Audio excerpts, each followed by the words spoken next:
Eto, simulan na natin agad. Syempre, kay Coach Oli, ang bida ay ang balita. Eto, nilabas po, bagong survey po, okay? Eto, kung sakaling tatakbo sa 2028, ang usapin dito, sino yung pinakagusto ng taong bayan kung tatakbo sa susunod na presidential election po. Okay? Number 1, number 2, VP Sara. Number 1, number 2, Raffy Tulfo. Ayan ha, isipin ninyo. Tay sila 24%. So sila ngayon ang magtatalo. Napaka-importanting malaman natin ito. Pero alam natin na napakalakas talaga ni VP Sara dahil lahat na po ginagawa na ng administrasyong ito para palubugin si VP Sara. Lahat na po. Siguro karamihan ng budget ng gobyerno ay napupunta sa paninira kay VP Sara at sa mga Duterte. And yet, despite all that, si VP Sara pa rin ang pinakamataas, kapantay si Tulfo. Tandaan po natin si Tulfo ay isang sikat na vlogger. Okay, sikat po yan. Pero hindi pa siya kinakalaban ng gobyerno. Hindi siya idinidiin. So sa madaling salita, si Tulfo lumalaro pa sa dalawang ilog. Meron pang nakukuhang Duterte votes yan. Meron pa rin. Especially yung mga nasa gitna na gusto ang Duterte, gusto ang Marcos, nasa gitna. So kuha niya yung boto na yon.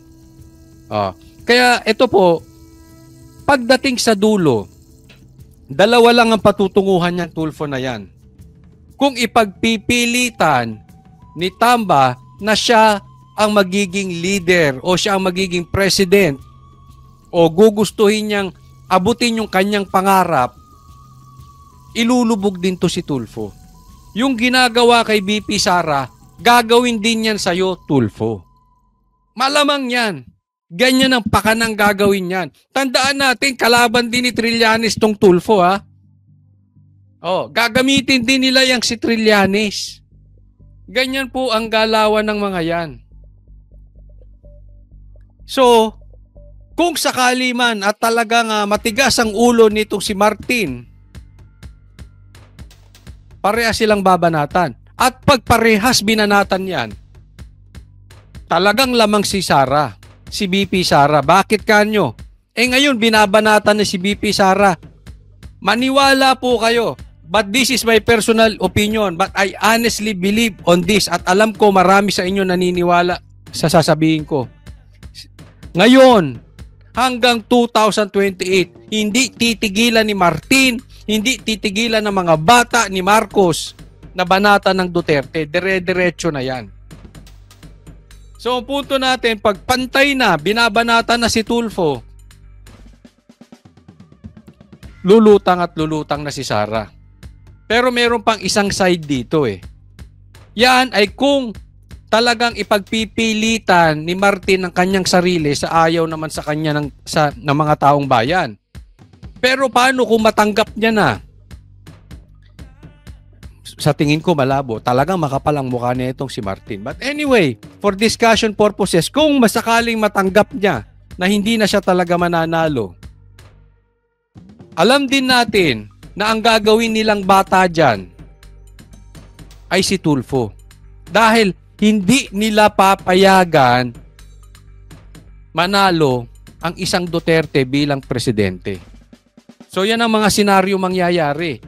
Kung ipagpipilitan ni Tamba ang kanyang sarili, sisiraan din si Tulfo.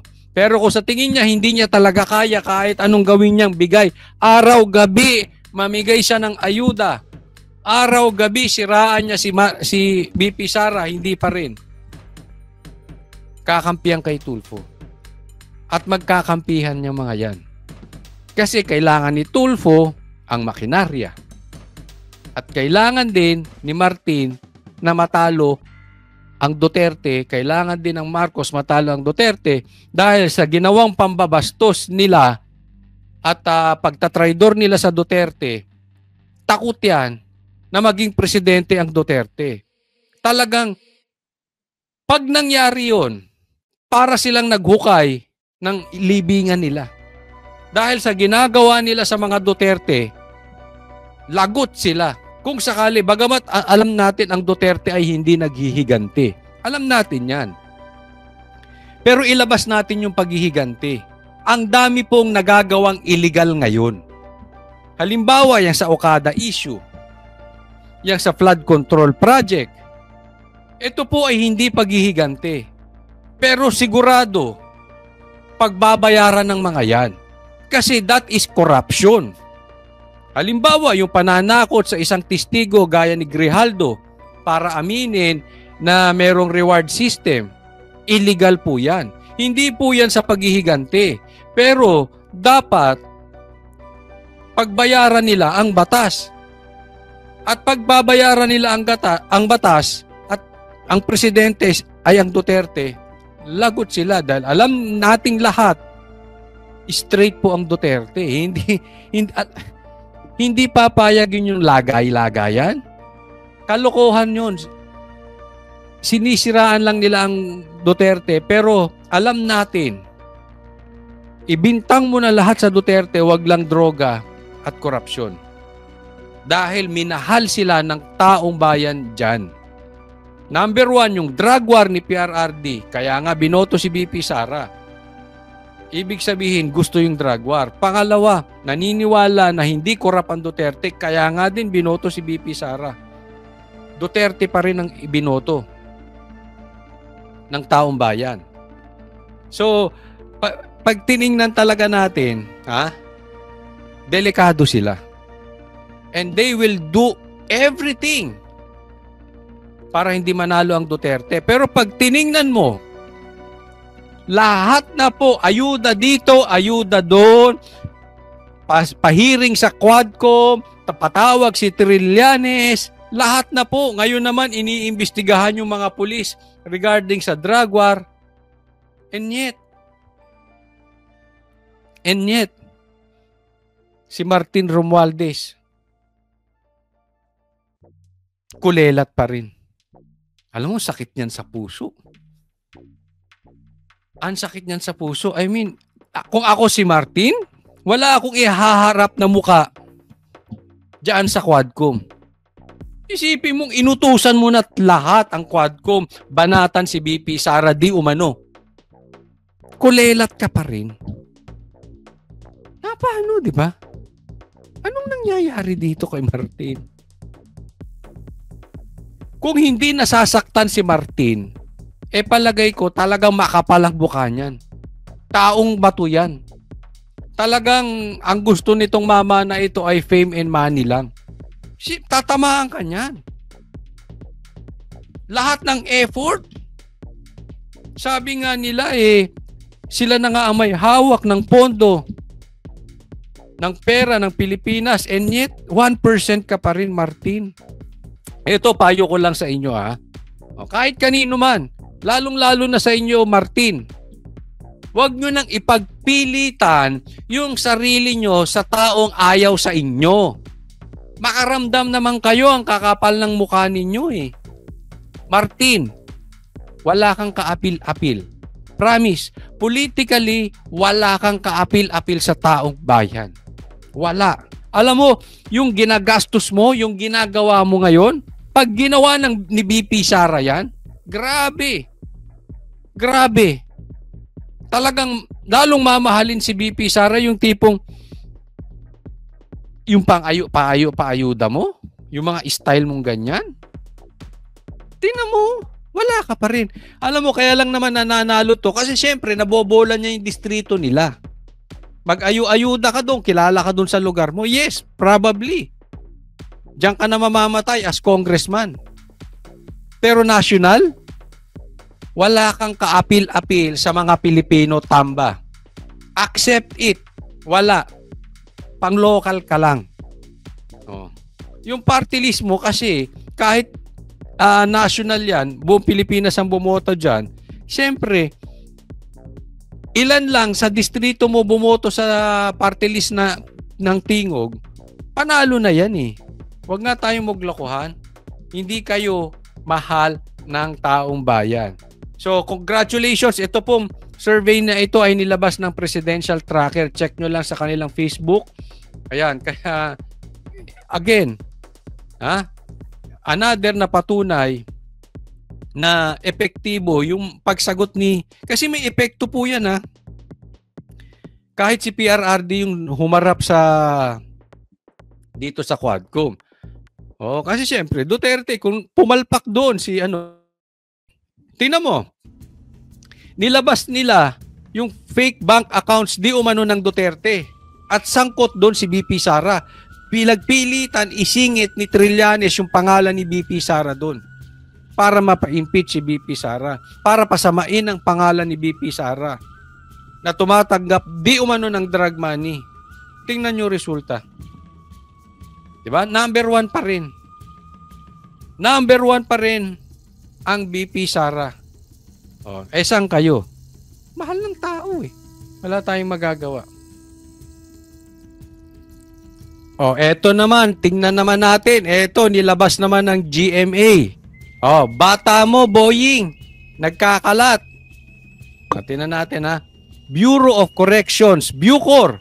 Director General Gregorio Katapang Jr. on Tuesday ordered a no cell phone policy for both visitors and commissioned officers in all prisons and penal farms nationwide. Bakit? Bawal na daw ang cellphone. Anong dahilan? Kasi, ito po ang ito, saglit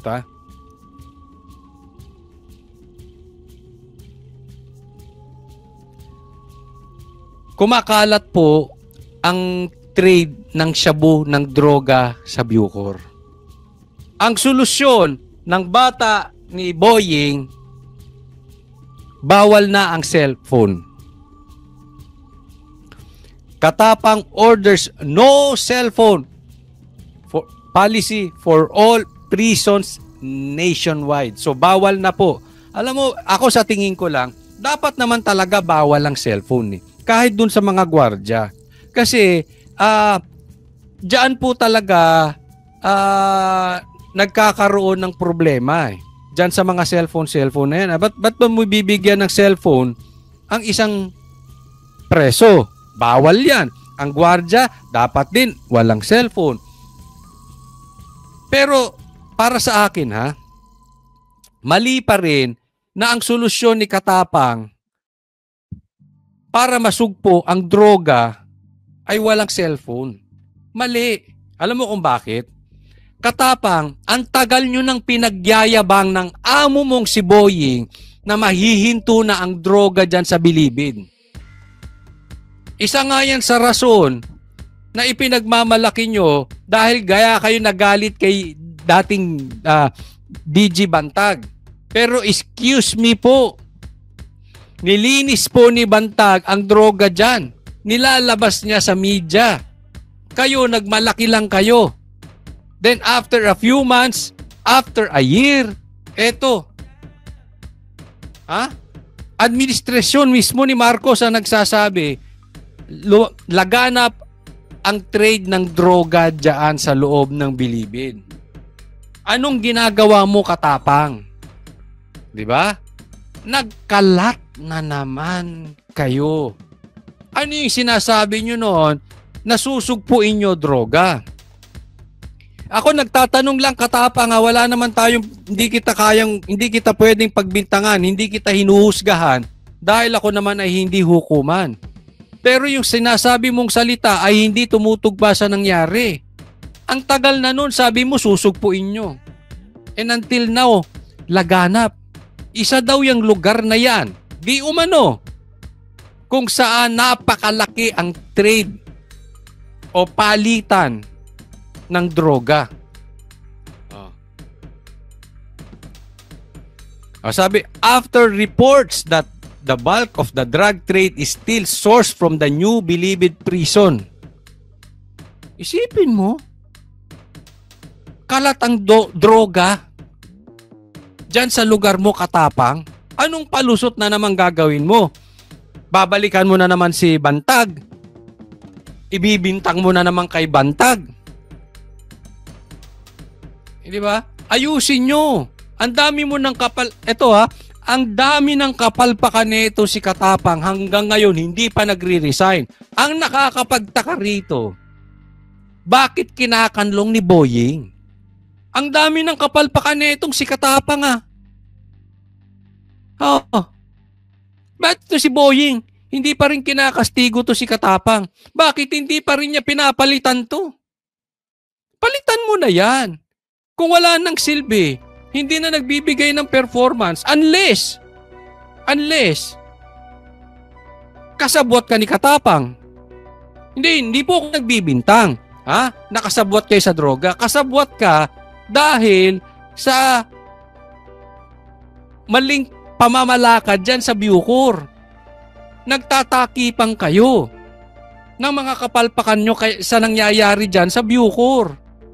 Ang tagal-tagal ng issue niyan eh. Hindi na nga namin tinatapik yan eh. Kayo na nga, nanahimik na nga lang kami eh. Kaya lang bumalik yan o hindi kami nagbalik, GMA mismo. Sa GMA po yan. Oh, bakit nang gaganyan?